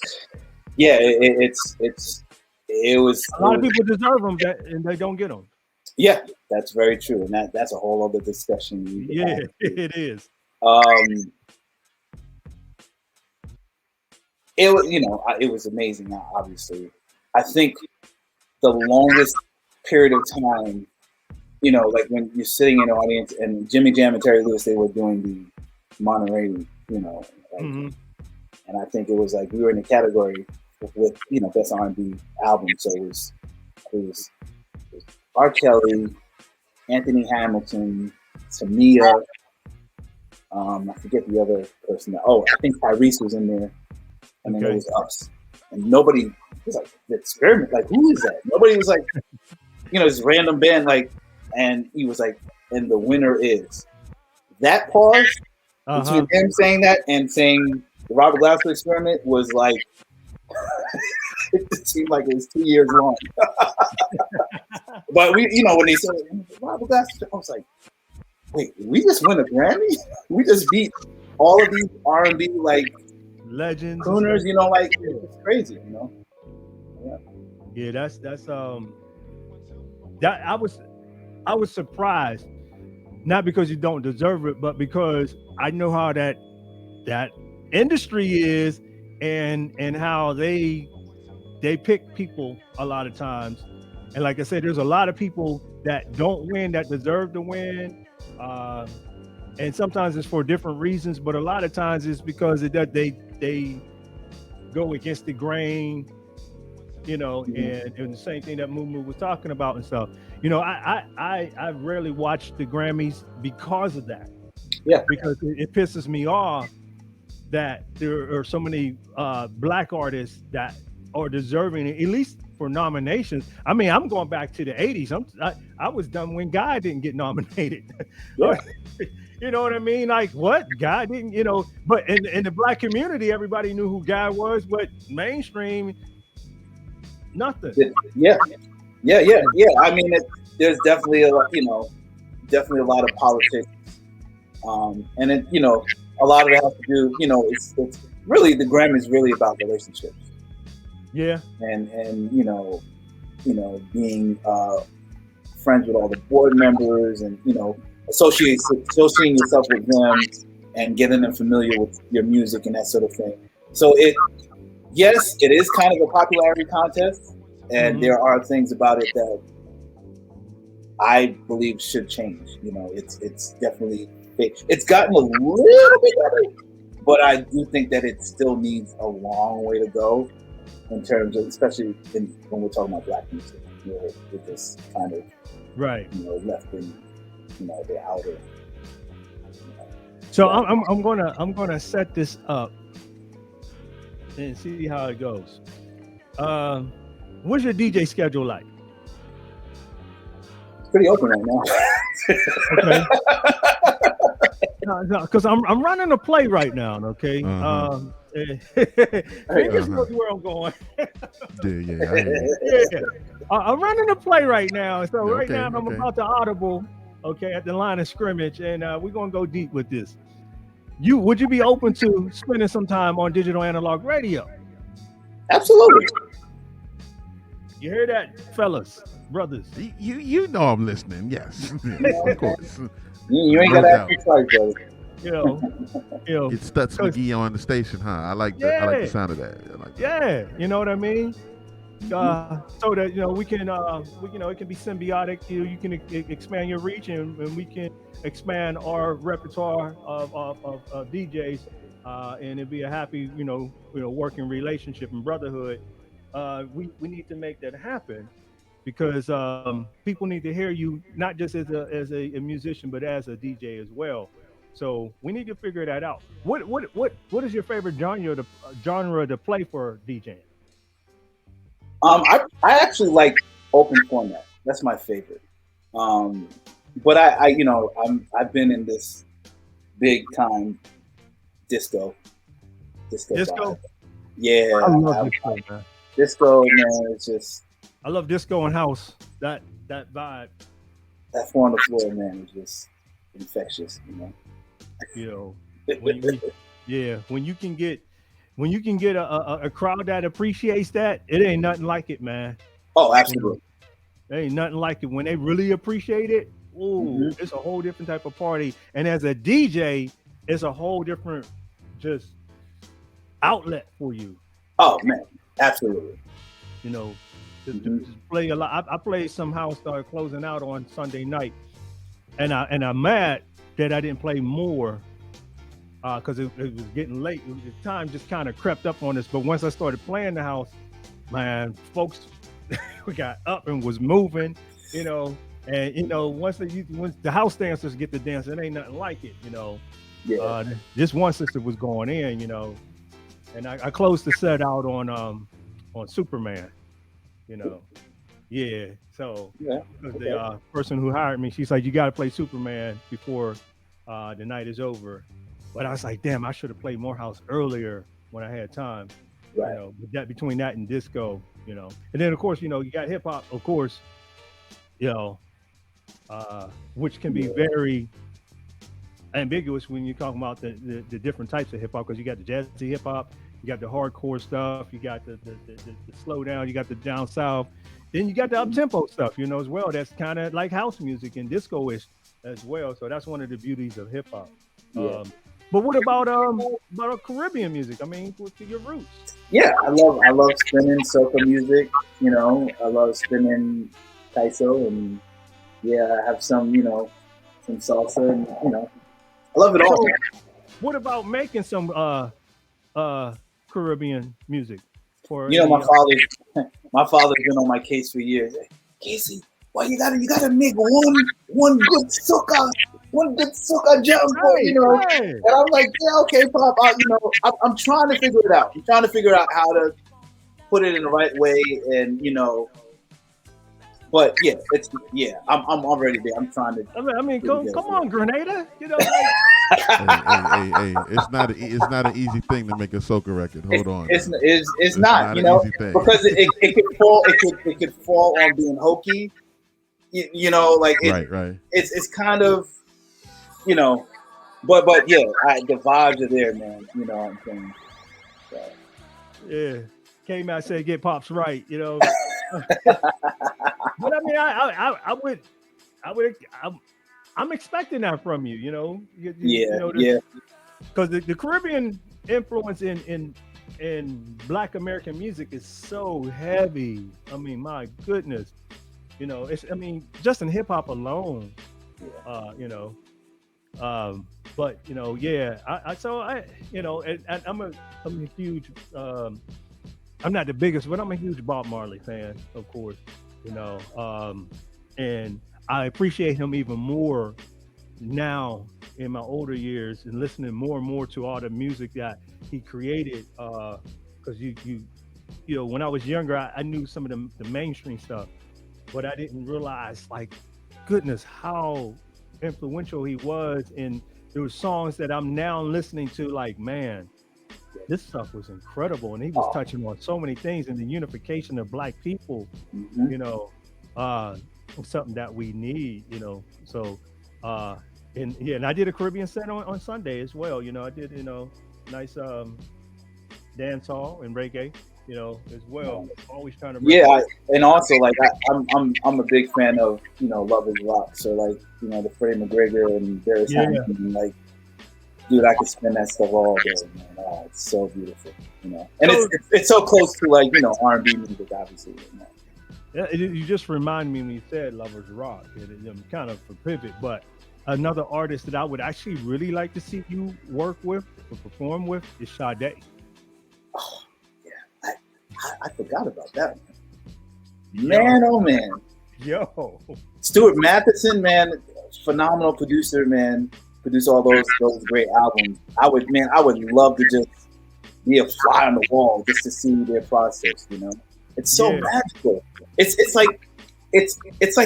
a happening. Her albums and her music is like a happening. It's like a specific thing, Woo. But I would love to hear the stage with Sweet back. Yes, yep. Indeed. Yes, indeed. Sweet back. Yeah. Mm-hmm. So we only got a few more minutes left.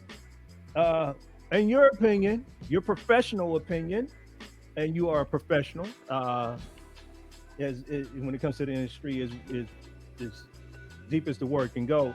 What is the future for music and music artists, in your opinion? So there's a difference in the two questions I'm asking. For the music, what is the future that you see? And then what is the future for music artists like yourself and Mumu Fresh and others out there? I definitely see, and it's a trend that's been going on for some time now. I mean, quite frankly, decades. But I just definitely see more artists getting more involved in, political movements and, civil rights and pushing those sort of boundaries, like Mumu rocking with Rashid Common and, that sort of thing, and people getting more involved and having more depth to the music. And I'm talking about our kind of circle of music. I do think that music is just going to it's getting to a place where innovation and technology, and I think they're kind of like, I guess innovation could be the technology, but like technology is really pushing the boundaries for where music is going.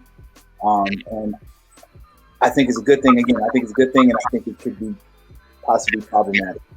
Okay. But but as the art, and I understand exactly what you're saying. So, but as a music artist, what do you think is the future? Because Mumu talked about it, and you both talked about it earlier. With technology, you have an opportunity to produce and not have to have a whole studio, a whole bunch of money, or the approval of those upstairs. And we know who those are upstairs are, to get your music out there. And because of the internet, people have accessibility to your music. They can't shelve it like they used to do. You put a dope album together, but then they shelve it because they didn't want it to compete with another artist that they had on their label. So what is it like? What do you think is the future for music artists? I don't think I have an answer for that, man. I think that it's hard to say, because even I'm trying not to get too technical, but like even like with people making music, and again, I'm the musician's musician, right? Right. Yeah. So even with people putting out music, you see that the primary things that are most important is the vocal and the drums. Right. Everything else is like, whatever, it could be whatever.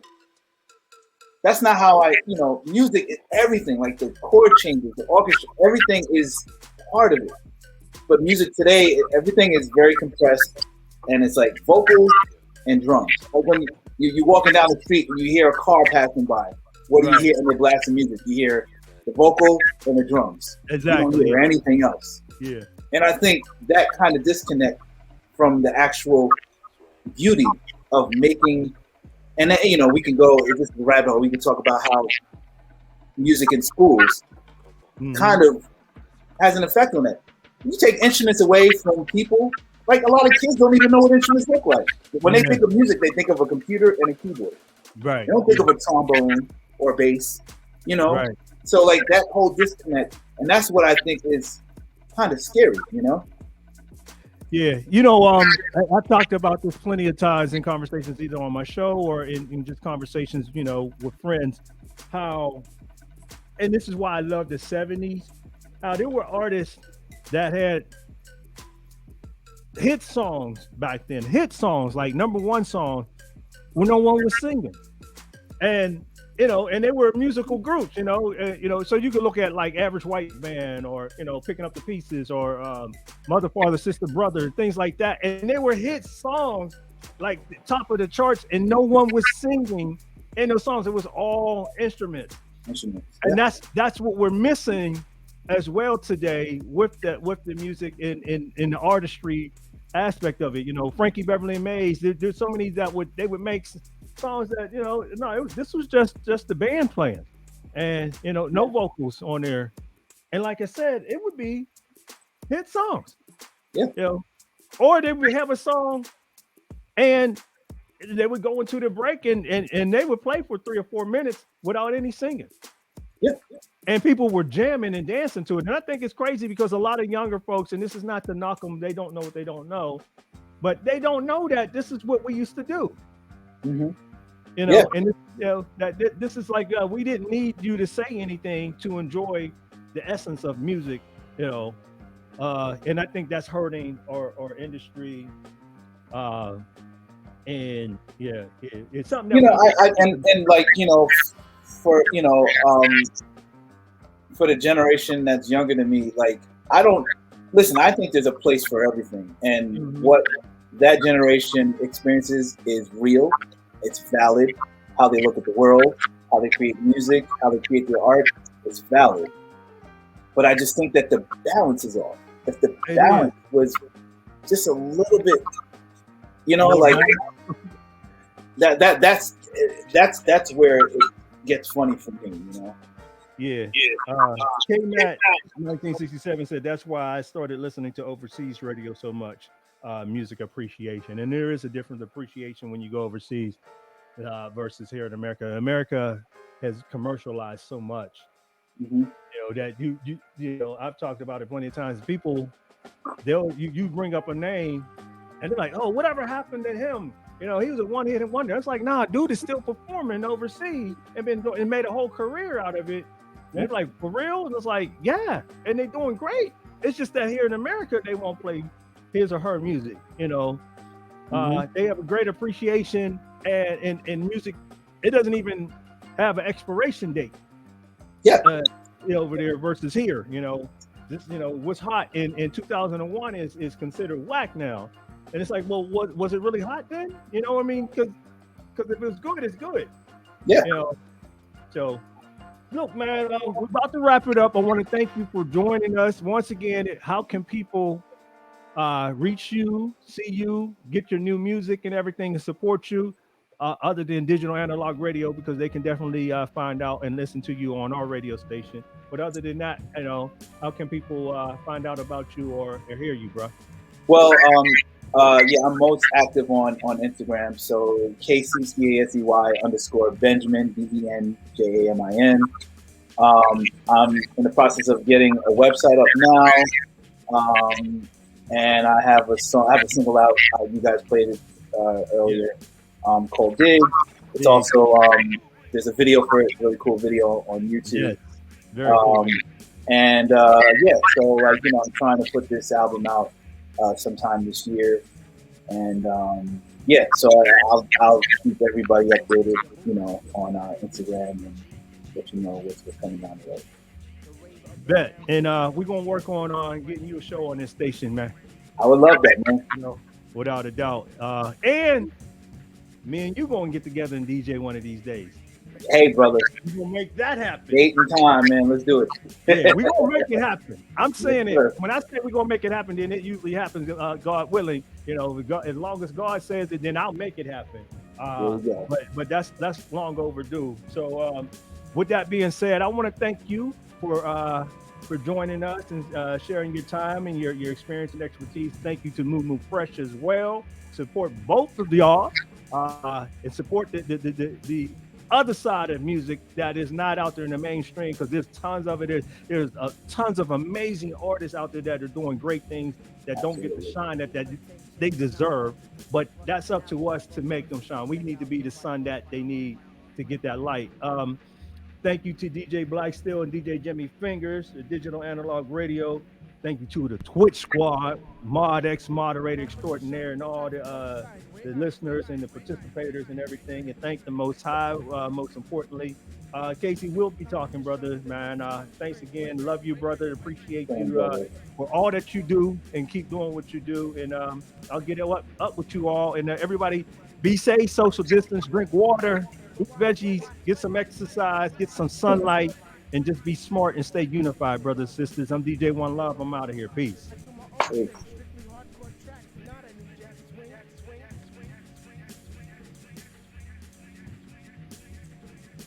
We off yet? Yeah, we disconnected from the station. Okay. Fingers?